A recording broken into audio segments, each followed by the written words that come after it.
9:27. Good morning to the Mayor of Dubbo, Councillor Matthew Dickerson. Good morning. Good morning, Richard. Good to be chatting to you again. Yes, it is. You're getting used to the place, I think, aren't you? I just about know my way here by now. You certainly know where the kitchen is. Okay, lots of things happening in the committee meetings. And first up this morning, the Titan Mud Run, which is a hugely popular thing in Dubbo, trying to find somewhere to store their gear, which is interesting gear considering what they've got, and a lot of opposition to where they want to store it in Regan Park. Well, it's being stored there now in Regan Park, and part of the issue is it's right next to Track O'Reilly, so when people go past there, it's obviously... They see a container. That's right. Well, there's more than a container. There are things like tyres on the ground, that type of thing. So there's been some discussion around moving that to another part of Regan Park, a bit more out of the way. And so that was put out on public exhibition because, again, we like to do that. We like to make sure the community is aware of what we're doing at council, and if they've got a comment, then make a comment about it. So there was a bit of opposition about where it was at the moment. Now, just a few people not happy about the process that we're going through in terms of even moving it somewhere else, but also the Mud Run committee or the Mud Run organisers weren't overly happy about the time frame they were being given to move that equipment because, let's face it, there's a group of volunteers and they've got one big event once a year. Making them move all the equipment at other parts of the year is a fair ask on all those volunteers because there's a fair bit of equipment there to do. It's a big job once a year. Making it happen twice a year is pretty tough.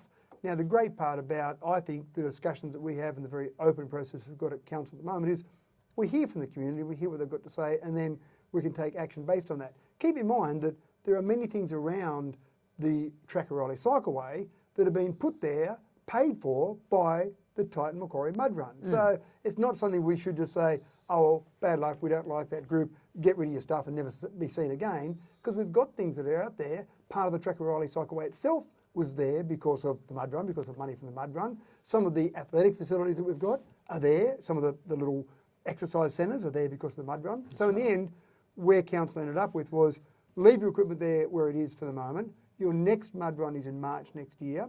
After that, move it to this other place in Regan Park that will be more acceptable to more community members. And so it seems like a reasonable compromise. That was a recommendation for the committee. Now keep in mind that everything that goes through committees has to go to council. That's right. In 2 weeks' time, we'll go to those council meetings. Now, more than likely, the decisions made by the committees are usually the same decisions at council, but it's not a council resolution yet. So there's still 2 weeks now for people from the Mud Run, people from Regan Park, people that are representing whatever part of the community can still come forward and still give us their opinion before the final resolution is made next week. But the good part about having the committee resolution and then a recommendation and then going to the actual council resolution is that people have an idea of where councils are thinking. So at the moment, councils are thinking the best option is in 2 weeks' time, we'll say you've got to move the equipment after the Mud Run in March next year. I've got to say, it's a different council. It's an open council, unlike the one we had before under the Shields-McMahon regime. And people are feeling willing to make their points and feel as though they are being heard. That's exactly right. And I think that's really important. The thing that I've said forever is I can't keep everyone in the community happy. Not every decision I as an individual councillor or council as a group makes will make everyone happy because there's often opposing points of view. What you can hope to do is make everyone understand why you're making a decision, even if it's not the decision they want. Yeah, and exactly. Hopefully by that open and transparent communication, by being on your show every fortnight and talking to people about decisions council's making, hopefully people can understand much better the decisions that are being made. It's good. Now the Geary Water problem, we've got a Geary Water problem again. It's the second time it's happened. What's happening? So it is a problem, and at the moment, anyone listening from Geary, please boil your water before you put it anywhere near your mouth. So if it's cleaning your teeth, if it's having a drink, then definitely boil your water. If it's something like washing your clothes, that's okay. Use normal tap water, that's fine. What's happening is that plant, that water treatment plant in Geary was built in 1993, so a long time ago. The turbidity level, which is basically a measure of the cloudiness or how transparent that water is, the turbidity level back when that treatment plant was built, there was not a requirement to be at a level of 0.5. After that plant was built, there was a change in terms of the public health and safety, and so then there was a requirement that if the turbidity level was above 0.5 NTU is the unit for anyone that's interested, then it should be put on some sort of level of either boil water or just basically report that to public health and make a decision from there. 2 days ago, we found out that level was at 0.8. Obviously, we do constant monitoring and testing of that. 0.8 was above 0.5, obviously. Report that to Public Health. They said, we need to do some more testing, but in the meantime, let's go out and put a boil water alert. The potential from what you could have from the water at the moment is that crypto, which is obviously at best some diarrhoea, at worst if you were old or frail or immunocompromised, for example, then it can lead to death. So it's obviously not a good outcome, potentially. That's a very extreme outcome. More than likely, it's probably nothing. But again, the boil water alert is there just from a precautionary point of view, and we're looking at the dosing, the chemical dosing, and the issues that might be there to make sure we get back to the point where we're below 0.5. Comments from council reports. There is a perception by industry that council approval of subdivisions takes longer than necessary. Is that true?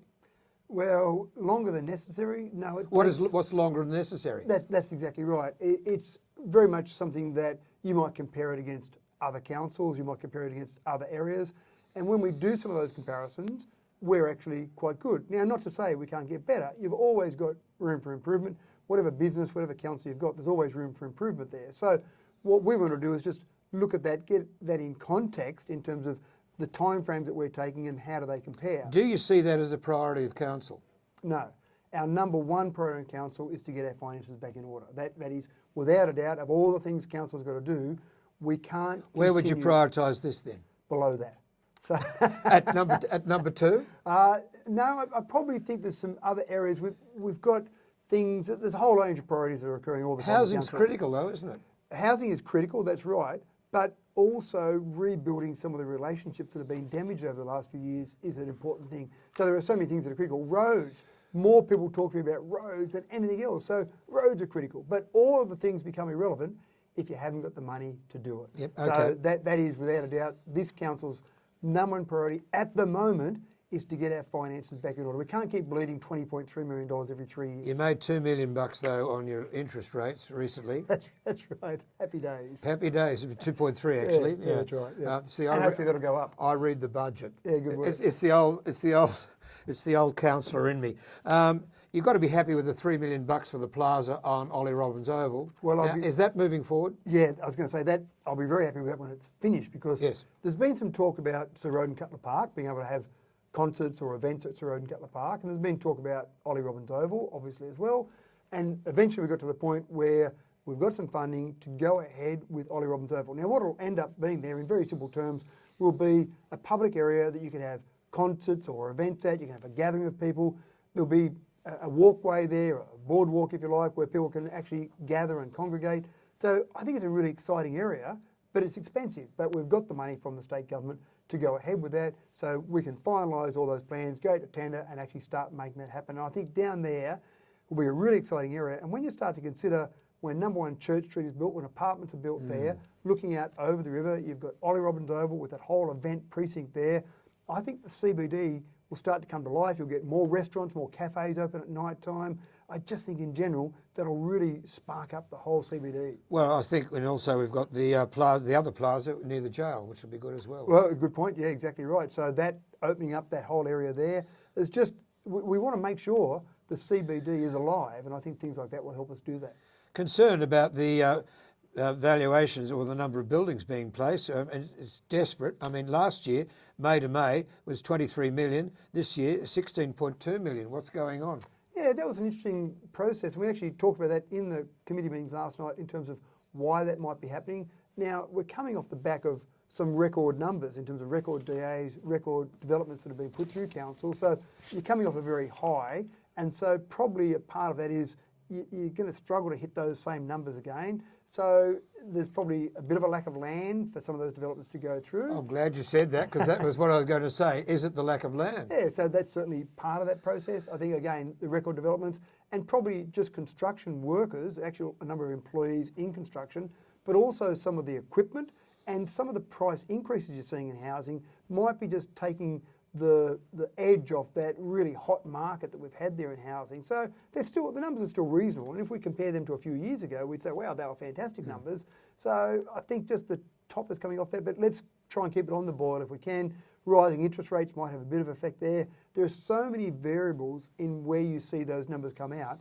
It's hard to know exactly what levers are pulled to end up with those numbers. 22 to 10, talking with Mayor Councillor Matthew Dickerson and the Wellington aerodrome, I should say. It is a drome.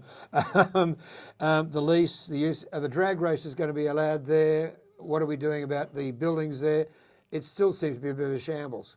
So there was a motion at the last council meeting, or 2 meetings ago, sorry, in relation to just keeping it, the aerodrome, exclusively for aeroplanes. Yep. And that motion didn't go ahead. That motion was defeated at council. So that was Your brought Deputy forward. Mayor, Richard Ivers, put that one up, didn't I he? wasn't going to mention who put it up. It doesn't matter. It's a council resolution now. So that's done and dusted. So yes, the way forward for the Wellington Aerodrome is as a multi-use facility. So that means airplanes, that means drag strip, that means driver training, that means fire, or the fire testing that goes on beside, not necessarily on the actual strip there. So the multi-use facility makes sense. Are the Wellington councillors happy about it? About the multi-use facility? Yeah, yep. So it's a council resolution, everyone's moving forward, and that's the way it should be. So what happened last night was there was a fee structure put forward for hangars. Now, one of the main issues for people wanting to build a hangar or have a hangar beside the strip, the actual landing strip there, was that there was no certainty going forward. So why would I go and invest money and build a hangar if I didn't know how long I could have that hangar for, how long I could have a lease for, and what were the fees going forward? So what went through last night as a recommendation again to council was that we would charge a standard fee, which is approximately 25% of the fee charged for hangar space in Dubbo. So you'll pay about, or not about, exactly $1.50 per square metre for a hangar there. But more importantly, you can now sign a lease for 5 years with a 5-year extension that's your option. So you're guaranteed at your choice to have a minimum 10 years. And the users down there seem to think that that was the minimum they wanted to be able to go forward and actually invest in that and build something on there. So the Aero Club is happy in Wellington again?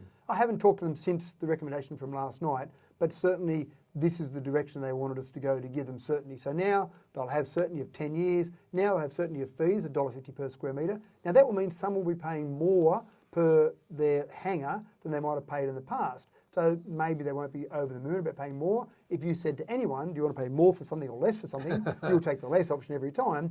But again, it gives it certainty, and it also means that we're trying to work out ways to generate income from the aerodrome overall. And unfortunately, some of that means there'll be some price increases in things that occur, like leasing some hangar space. All right. Okay, but at least it's going to be multi-purpose by the sound of things. Multi-purpose, that's right. And that makes it more efficient for everybody. Good talking with you. Thank you, Richard. Councillor Matthew Dickerson, Mayor of Dubbo, and we'll catch up in a couple of weeks' time after resolutions have gone through council. And I've got a few questions to ask you next time, looking at the council minutes that are coming up. Yeah, and one of the things that'll be interesting that we'll chat about is the naming of Tony Kelly Reserve. Yeah, that was one of them, yeah. Yeah, Tony Kelly number 1 oval. So that was deferred until the council meeting with a bit more community consultation to occur before and potentially afterwards. Can I just put my 2 bobs worth in? I've never stopped you before, Richard. How could I stop you? It's got to be done. So that's Great bloke. a council resolution will determine what happens. Okay. Mayor Dickerson, it's 19 to 10. This is DCFM 88.9.